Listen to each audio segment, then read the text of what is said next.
Good morning and welcome to our channel. So today we're getting into the ongoing debate surrounding TikTok. While there's a considerable number of votes in favor of the ban for TikTok, politicians argue that it's not the definitive end of the platform. Figures like Nancy Pelosi express a desire to improve TikTok, aiming to repurpose it for success. Now, in this video, we're gonna explore various perspectives on this issue today. And for those unfamiliar, TikTok is facing potential ban in the US and concerns over misinformation. Now, politicians propose involvement in the company to address these issues, but TikTok resists, fearing significant changes. If you're eager to have this conversation with me, smash that like button and also subscribe. If you've done that, let's get started. The yeas are 352, the nays are 65. The bill is passed. This is not an attempt to ban TikTok. It's an attempt to make TikTok better. Tic-tac-toe, a winner. We are in a Cold War with China, and some of my colleagues want to ignore this fact. We have legislation before us that is 12 pages long. The bill is not a ban. It forces foreign adversaries, including China, to divest. Hi everyone, it's Show here. Just wanted to share some thoughts with our US users about the disappointing vote in the House of Representatives. There has been a lot of misinformation, and I hope to clarify some things. First, thank you to our incredible community. You are what makes TikTok so special. Thank you for making your voices heard. Over the last few years, we have invested to keep your data safe and our platform free from outside manipulation. We have committed that we will continue to do so. This legislation, if signed into law, will lead to a ban of TikTok in the United States. Even the bill sponsors admit that that's their goal. This bill gives more power to a handful of other social media companies. It will also take billions of dollars out of the pockets of creators and small businesses. It will put more than 300,000 American jobs at risk, and it will take away your TikTok. We know how important TikTok is to all of you. It has given our 170 million users a platform to freely express themselves, and has empowered more than 7 million businesses in the United States. Our platform matters to the small business owners who rely on TikTok to make ends meet, to the teachers who inspire millions of students to learn, and to everyone who discovers and finds joy on TikTok. We will not stop fighting and advocating for you. We will continue to do all we can, including exercising our legal rights, to protect this amazing platform that we have built with you. We believe we can overcome this together. I encourage you to keep sharing your stories. Share them with your friends. Share them with your family. Share them with your senators. Protect your constitutional rights. Make your voices heard. Love you all. Nobody else is saying this, so here's what the TikTok ban would actually mean and why it's important regardless of whether or not you like TikTok. Number one, it would mean pulling the curtain off this fake democracy and blatantly doing something that defies the desire of the American people. Our government has been less and less secretive about the fact that we don't live in a republic and they don't do the things that we want them to do, but this would be a more blatant example, is over half of voting Americans are on TikTok themselves. As is often the case with this sort of thing, the government puts forth a fake reason, usually trying to scare the public, and then pretends that they're acting on behalf of the public and their safety by doing something that we don't want them to do. They'll say that China steal our information and they need to protect us while continuing to let every social media company in the US continue to take our information, and by the way, they share it with the others. Number two, by forcing a sale to a US corporation, they're acting in direct opposition to the so-called American dream, refusing to allow competition to exist, and bending the knee to our corporatist overlords. All the other social media giants don't want TikTok because TikTok is competition, and if they can own TikTok, then there's no more competition. And the reason we don't have protective safety controls on the social media in the US is because the people that run those social media companies control our government. They tell the government what they're allowed to do. Number three, it also means they get to control information, which is the most important thing for the US and the corporations that run the US.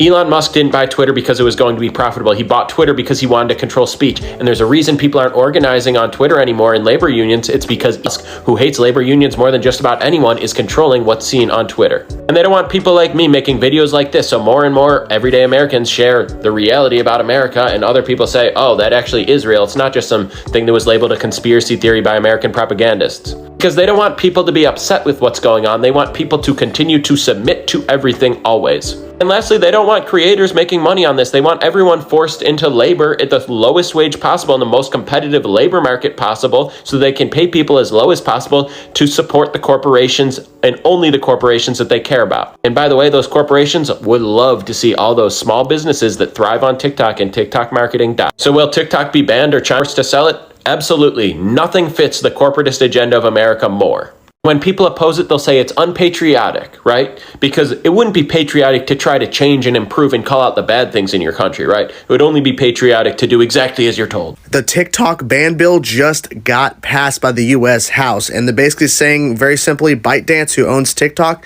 if you don't sell it, you don't get rid of it, and sell it to a company that we approve of, is what they're basically saying, then we're going to ban TikTok and it can never be used. The funny thing is that there's a lot of people who already know a way around this in terms of VPNs and everything. If it does get banned in the United States, I don't know. I think there's a lot of things surrounding this bill that is just not really explained. And the fact is, there are a number of people that are on social media right now in terms of people who could actually vote in this, who actually did vote in this, saying that they were not going to vote yes because there are certain things that are not being explained clearly in this bill and the fact that it's being rushed. Also, fun fact, they're rushing to ban TikTok, but how about doing something that's actually productive and helpful for the American citizens, like lowering costs of certain things that people need to live, hospital stuff, medical stuff, all kinds of things they could be doing in terms of helping the American people, but they're like, now let's rush a bill to ban TikTok. Interesting where they see their priorities are in terms of like, oh, we can help the American people or we can ban TikTok. Let's do that instead. This cannot be the end of TikTok. Y'all see how they trying to ban TikTok, right?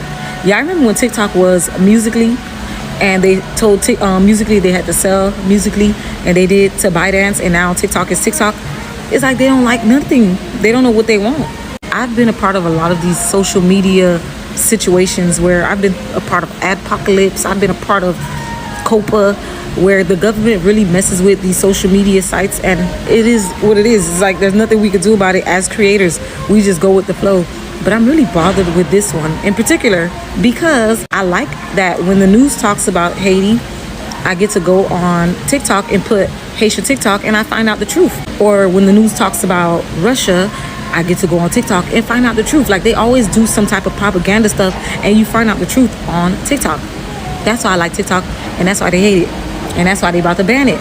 And that's so sad because, guys, how am I gonna talk to y'all? How are we gonna communicate with each other? Follow my TikToks, because I don't think TikTok is gonna go away. I think they're just gonna find a way to sell a little bit of it so they could get majority. They get to vote on things like how much they get to censor and how much we get to know.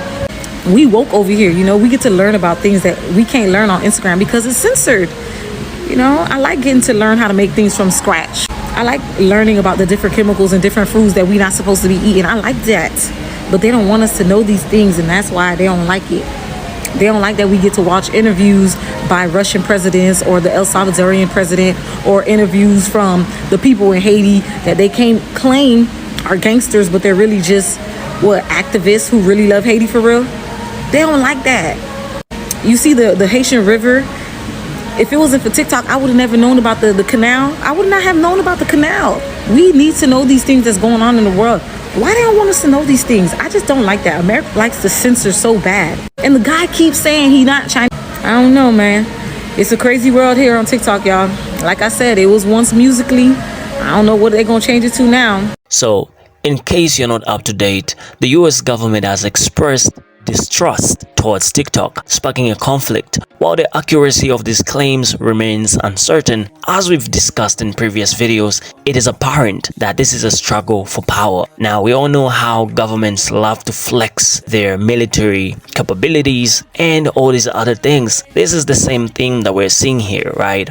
I think it's one of those things that is similar to past races such as the 5G network and space exploration. Now, this conflict reflects a long-standing competition for dominance. Each party aims to avoid losing by implementing regulations that may favor their position.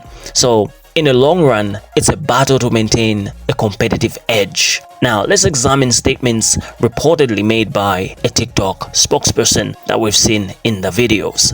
Xiao, the spokesperson, suggests that the proposed bill could ultimately result in TikTok's ban due to concerns over misinformation, particularly among US users. While public discourse focuses on improving TikTok's integrity and competitiveness, it is important to note its unprecedented growth and evolution beyond just dance tutorials. TikTok has transformed into a robust social media platform, boasting billions of users worldwide. However, if the bill becomes law, user number could potentially decline, and also if they comply, this may necessitate significant changes to the TikTok platform and the current features and functionalities that it has. So simply put, that if they comply, some features that we now have could be lost, and if they don't comply, we're gonna see a potential decline in user numbers. On TikTok, users have found a platform to share crucial information, particularly in regions where access to such knowledge is limited. TikTok stands out as one of the pioneers in empowering users to create relevant content tailored to their needs. Many have taken it upon themselves to disseminate previously unavailable information, garnering millions of followers and leaving a significant global impact. Now, the potential repercussions of the proposed deal on these content creators and their contributions are immense. If the bill becomes law, it could prompt the removal of long-standing informative content from TikTok. Now, with that being said, TikTok has played a significant role in enabling content creators to become self-employed and also self-sufficient, alleviating the need for government-led job creation efforts. However, the potential ban could threaten to disrupt this ecosystem, leaving millions of content creators without a platform to express their views and sustain themselves financially. So, this ban could create a void in the job market and also stifle the independent voices on TikTok that were empowered through the platform. Additionally, there's also a concern that the government could control the flow of information and also manipulate the narrative of global developments. These unfolding events prompt us to question what actions we can take as individuals. In conclusion, the looming threat of TikTok's ban not only jeopardizes the livelihoods of millions of content creators, but also raises concerns about government control over information dissemination. The platform has empowered individuals to be self-sufficient and independent, challenging traditional job creation models. As we navigate these uncertain times, it is crucial for us, the people, to stand up for the freedom of expression and resist attempts to stifle innovation and diversity in social media. Let's remain vigilant and proactive in safeguarding the platforms that we have become integral to. Thank you for joining us on this discussion, and remember, your voice matters in shaping the future of TikTok and beyond. Stay informed, stay engaged, and stay empowered. Until next time, take care.